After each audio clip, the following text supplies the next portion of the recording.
People, welcome back. I hope you're doing well, safe in these COVID worrying times. Anyway, hopefully we get a handle on it. So anyway, peace and love to you all. Right, videos have been a bit erratic lately. I've had so much commitment with work and life and general, you know how it is. So hopefully we can start rolling these back out on a regular basis. Before we dive in to the quick unboxing and look around of the tool, I'd just like to take a moment to say I'm about, I think it's 30 or 35 subscribers short of 1,000 subscribers on the channel. Phenomenal. Thank you so much to those of you who've subscribed, liked, commented, shared. If you haven't, please click down below, subscribe, hit the icon bell and the like button. Help me out. I'm trying to grow the channel to see what it can become. Things you want to see, comment. Things you don't want to see, comment. Thank you so much. Today's video is going to be dealing with another purchase on the woodwork level of things. The saw I've purchased is an ERBAUER track saw, or plunge saw as they are known.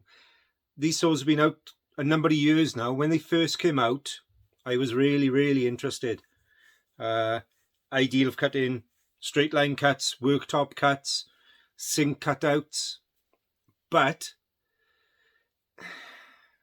you know me, I'm a bit thrift. These saws were demanding a lot of money, and they still are.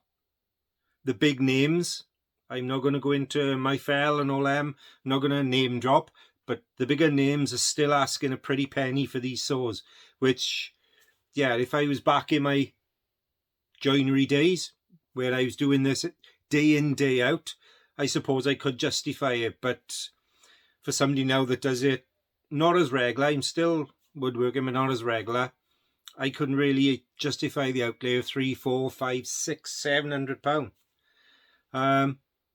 But I did find that Screwfix here in the UK are selling their own brand of tools, ERBAUER. I know B&Q and others are selling them as well, but the Screwfix got a deal on where they're selling the ERBAUER track saw or plunge saw for pennies compared to the bigger branded names. I've done my research. I've checked on FluTube and the internet and read up, and these saws, they're given a good write-up and they're given a not so good write-up, but they always seem to fall in between, which if you're not using them every day, or you're not a name heavy conscious person out on site that has got to have the DeWalt or the Marifel or whoever, if you're happy with a budget saw that does the job, crack on. So we'll have a look at the box. We'll take them out of the box. We'll have a quick look at what you get, what you don't get. I like this saw because it comes with two tracks, only 700mm tracks. Yes, you could do with a longer track, but it already comes with two tracks, and a lot of the more expensive saws don't come with tracks, so you've got that extra expense. So I think I've waffled for long enough.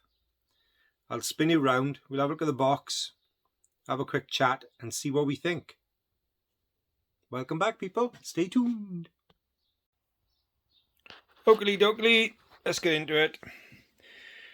The saw is the ERBAUER, Aruba, however you want to say it. I say ERBAUER, 1400 watt. It's the ERB690cws. Easy for some to say. It's a 185mm blade, 1400 watt. Plunge saw or track saw, because it does run on tracks. It can go up to 48 degrees. It's got a scoring feature, which we'll go into later, of 2.5mm. It can also cut up close to skirting boards, as close as 16mm. And it comes supplied with 185mm with a 20mm bore, 48 tooth tungsten carbide tip blade. In the box you get 2 tracks. One, I'm taking that as being a rip fence, so you can use it without the track. You get dust bag, a bag for the tracks, which is a bonus, 2 clamps, a dust outlet to go in, 2 brushes, hey, always handy, and 2 Allen keys. So it's quite a big box, and it's quite heavy box as well, I gotta be honest.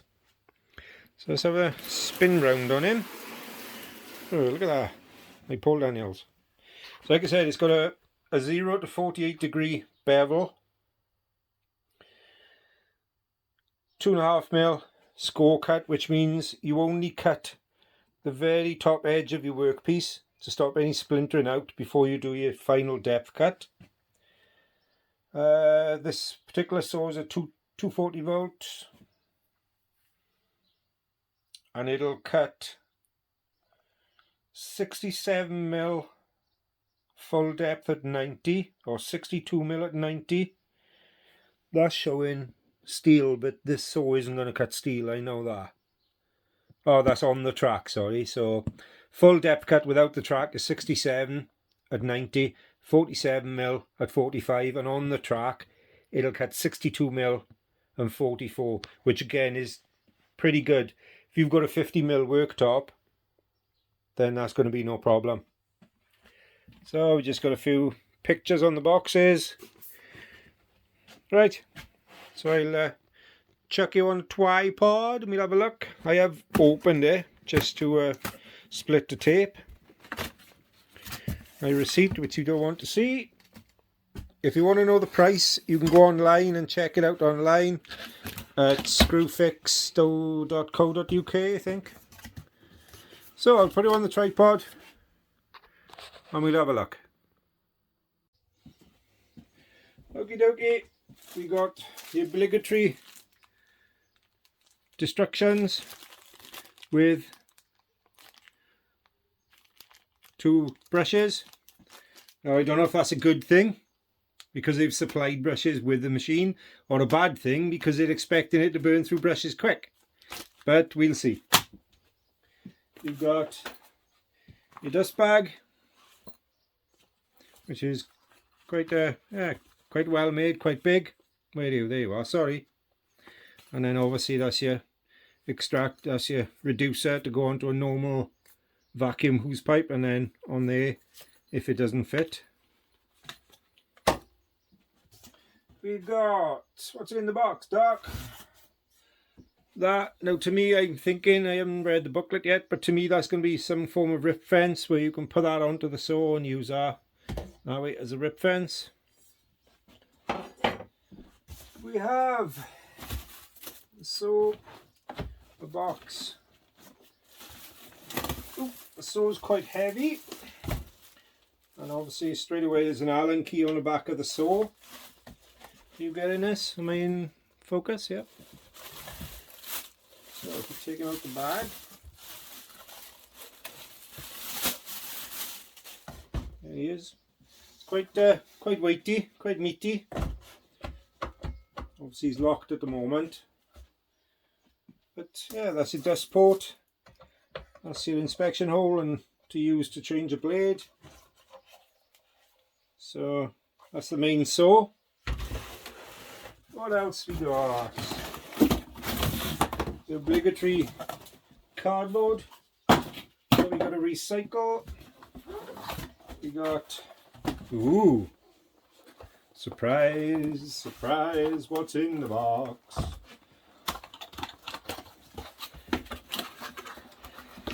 Yep, more cardboard. Aha! We got cardboard, cardboard and more cardboard. So we got 2 clamps. Now obviously these are for clamping the track down where you, there you are.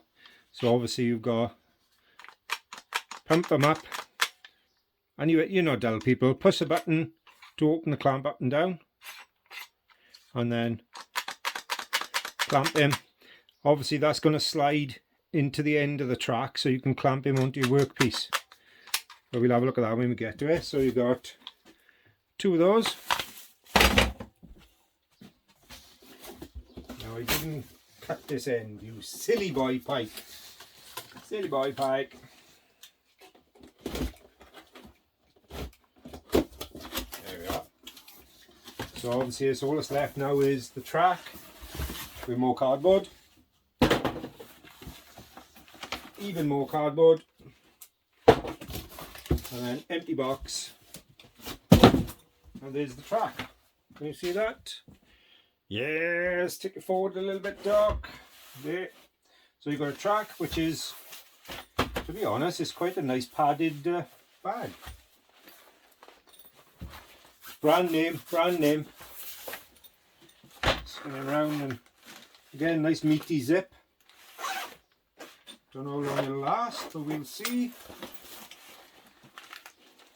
Oh, look at that. More cardboard and the 2 tracks.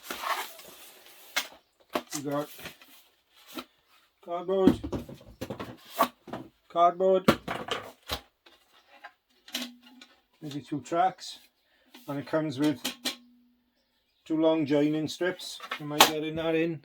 Yes. 2 long joining strips, more cardboard. Come on, manufacturers, get something else other than bloody cardboard. That's the sacrificial edge, which we'll go through in a bit.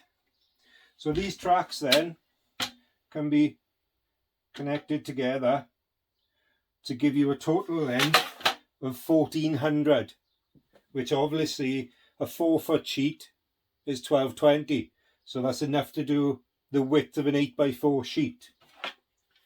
So in the bag as well, you've got the Allen key for doing the track connectors, and a little pocket so we can keep the Allen keys safe in there. Right, and the bag as well has got individual sides, so the track are not going to knock and smash each other. It's got Velcro. It's got an end. Not bad actually, it's been quite well thought out. So I think they are reinforced corners. And obviously you can Velcro that up. Velcro that up. Do your zip up. And that's it. It's got a back carry handle and a side handle. Right, so we'll have a look at the saw, see what we think. Right, so we got him unpacked. Right, quick walk around. Dust port, self-explanatory. You can either hook your cleaner up, push that in, hoover, job done, or you can fit to the dust bag on, where you go. Right, the main controls on the back of the saw, you've got a toggle which has got to be pressed in to allow the saw to be plunged. It's unplugged, by the way, so I'm pushing that in with my thumb, and that's allowing the saw to be plunged without that pushed in. So that's a plunge lock. Obviously your trigger is there, and that won't be allowed to be pulled in without that thumb button being depressed first. Now I didn't know variable speed, so you've got a little dial on the side to adjust your speed. You've got on top, I'll bring this in for you to see, you've got the little, the red one there. This is to do with your depth of cut and blade change. If I put him on the top mark and plunge the blade, can you see that? It automatically locks the blade with the Allen key in that window, ready for you to change the blade. Now you will have to hold in the red tab but there as well, push that in to lock the blade. That will allow you then to put the Allen key in and lock him. So again, push the button in, press it down, and that releases. So your top mark is for blade change. The next mark down is full cut. Just turn the toggle to there, press him in, and what that allows is maximum depth of plunge.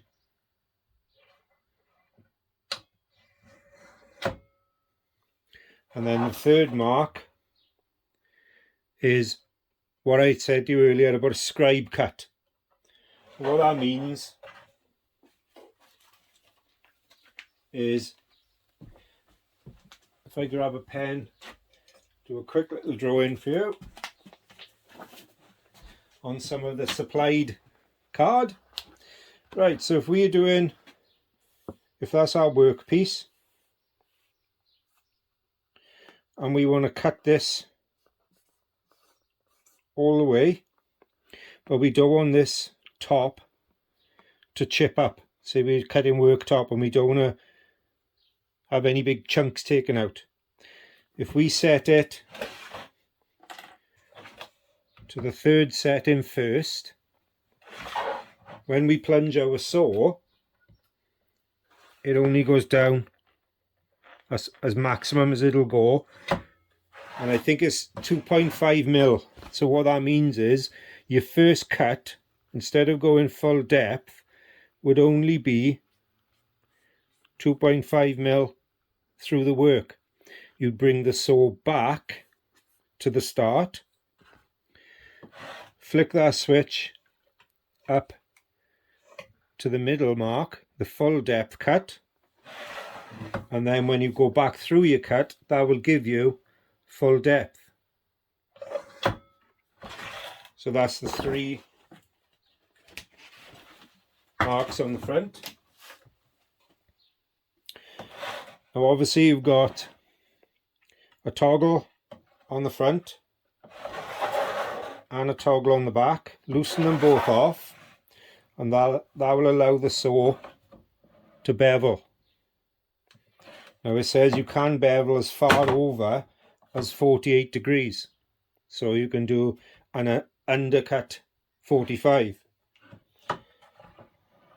So you'd set, you've got a little pointer, little plastic arrow pointer. If you wanted a 30-degree cut, set him to 30. Tighten him up, tighten the back one up, good to go. Yes, they're plastic. Yes, it's a plastic pointer. Yes, it doesn't feel, it's strong, it's sturdy. That isn't going to move from that setting. I know a lot of people have knocked that they're plastic toggles and markers. It's a budget saw, they have to keep the price down somehow. Anyway, so you'd knock him back over. So it looks like it'll go 1 degree past 90. So obviously you check it with your square, set it back, do the toggles up, good to go. There's your Allen key for the blade change in the back. I'm personally going to keep that in the bag. So we've done your start, stop, how to plunge, how to change the blade, how to bevel. The next adjuster you've got is tucked in there. Now that will actually, you can set that, it's got a little flip out arrow. That's going to set your depth of cut. As we said earlier, it'll cut 60 6mm full depth. Well, if you only want to, if you've got a 40mm worktop, then you only want to cut 41mm. It's pointless cutting anymore because there's nothing there. So you can set that to 41mm, lock him off, and then when you plunge the saw in your full plunge setting, that will only go 41mm. So that's your depth stop. That'll allow you to cut at different depths, because obviously it's silly to go and cut 67mm if you're only cutting a 25mm or 18mm board. It's a waste of blade. You've got two toggles, one front and back, there and there for the fence. Excuse me leaning over. Remember we said about the fence? So you can put the fence that side or through from that side. Tighten them down with those back toggles, and then you can set that like a rip fence. So if I wanted to do that depth of cut, I tighten them up. That's where I could rip without the track. Next up is front and back fine adjusters. Now, from what I can gather, these are to do with how it slides on the track. If it's a bit sloppy on the track, you can adjust these round and tighten them down, and they push on the edge of the track, so it tightens it up on the track. The only other toggle on your tip is I always tighten the fence adjusters down just to make sure that now the last two toggles are what's known as anti-kickback.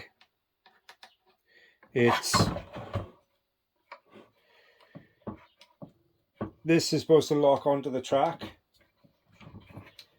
See the cam? This one, sorry. This locks onto the track, and it's supposed to stop the machine being kicked back in the track. Now, every review that I've watched and read, they've always had a problem with this, saying that it sticks in the track, it's a nightmare, it catches you out all the time. It's there for safety, it's a safety feature. It's only a Phillips screw. If you want to take it out, so be it, on your own head. But we'll go into that when we have a look at the tracks and how the saw go on the track. But basically that's the saw. You've got your on off that has to be depressed with that thumb toggle. That will allow you to plunge, do your depth, do your bevel, and obviously to change the blade would be up, plunge the saw locks, and then you get your Allen key. After depressing that toggle and holding it down, there, drop the Allen key, and that's how you change your blade. And then to get it back out, just press and release. We'll get the tracks out and we'll have a quick look at him going on the tracks. Just got a single track out at the moment. To put him on the track, obviously you've got this groove in the base of the saw. That fits over that part of the track.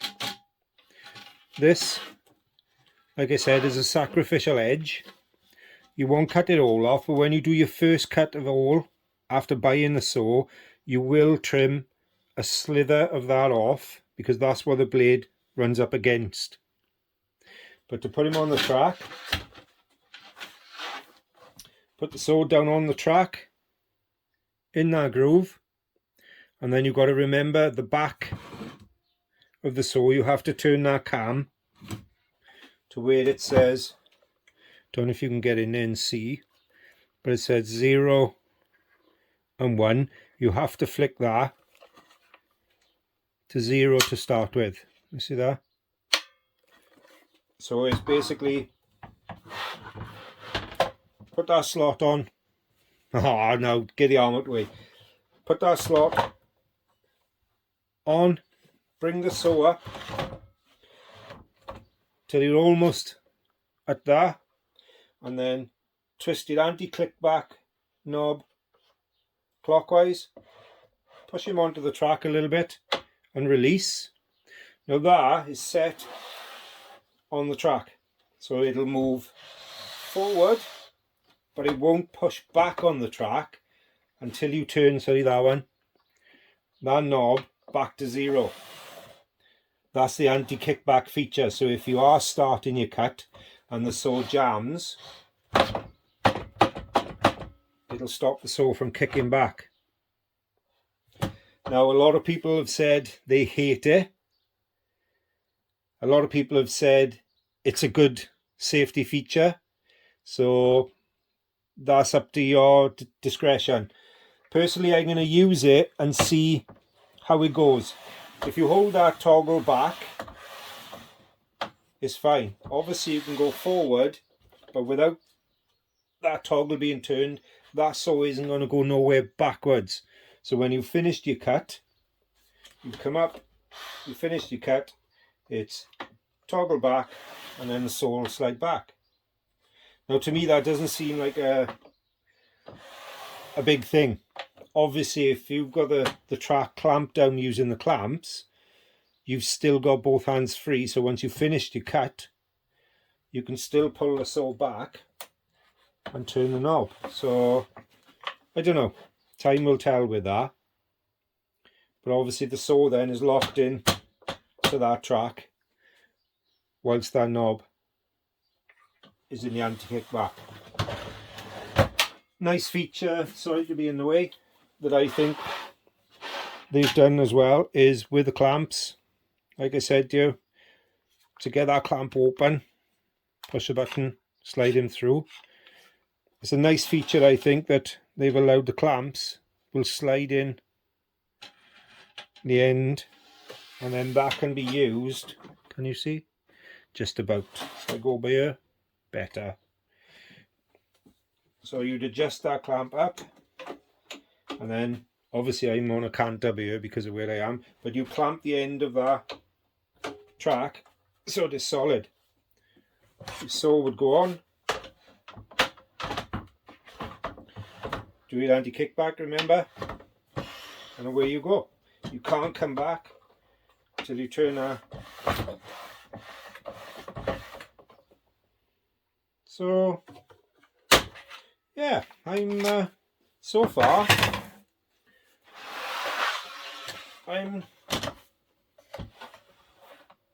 I'll say impressed. Maybe that's too strong a word. So if I go to full depth cut, get the blade out of the way. Obviously now I've got a trim. You can see what I mean where that is pushing down. That little bit of rubber is going to be trimmed off when you do your first cut of all, when you first buy the saw. So bring that back to the edge. Now obviously you're going to have a start point and a finish point with your blade. These are 700 tracks, so you've got 1400. A 4-foot board is 1220. So you've got 180. So you should have plenty to start your saw at the end of the track and finish your cut at the end of the other track. Take the saw off, it's simple again. Turn that anti-kickback knob clockwise, lift the saw away, and job done. Now to connect the tracks, you've got these black inserts. There's 2 in there. That's all you do is you loosen off the 4 Allen head grub screws with the Allen key provided. You'd put your 2 tracks together and you'd slide the joining strip half on each side of the tracks and tighten them up, and that will allow the saw to run straight through. I'll do that now off camera and we'll see how easy the saw runs across that join, because obviously if that is going to be a sticking point, I need to know. The back of the tracks I've got it's not rubber, it's more like a foam. This edge is rubber that you're going to trim back, but the rest is more like a foam. Again, I don't know if that's going to peel off eventually, but we'll see. It's anti-slip, so the tracks doesn't seem to go anywhere. Now the only thing I'll say is, looking at this track, there is a slight warp down that track, a slight twist up.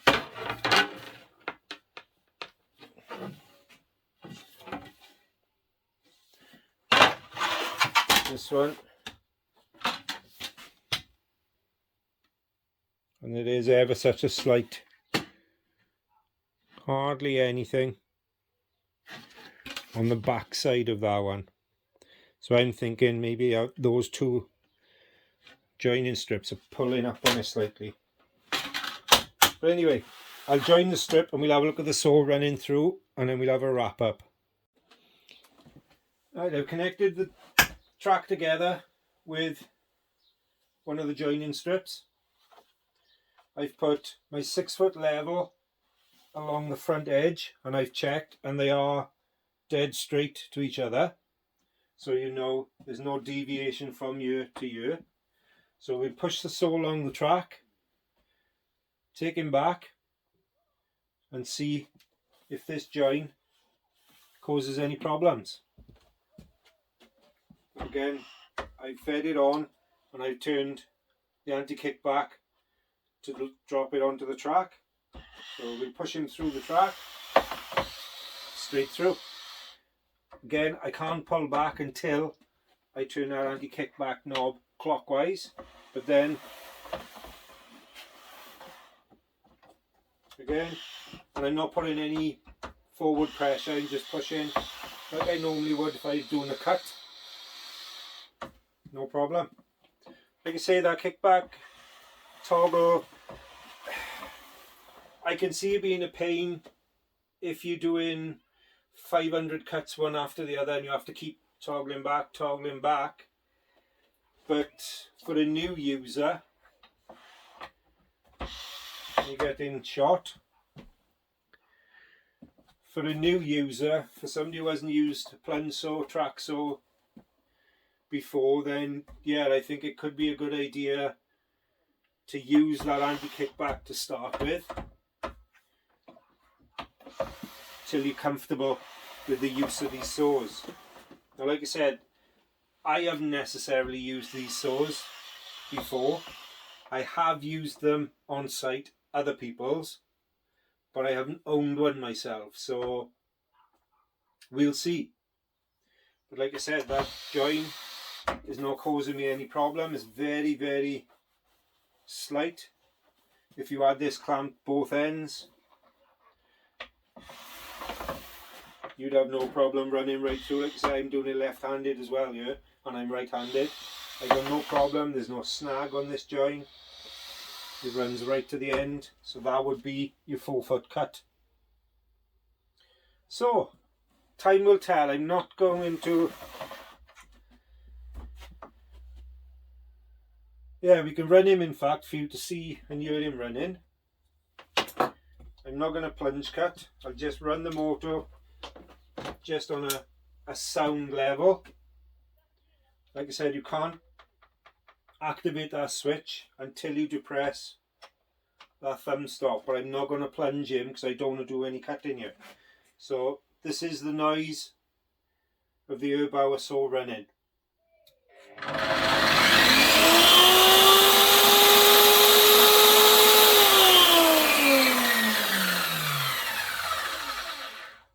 Not too bad. Now it does have, I don't know if you noticed then, it does have a soft start feature. There's no electronic brake. Again, it's a budget saw, but it's a soft start motor. Listen again, it doesn't bring up the full speed straight away.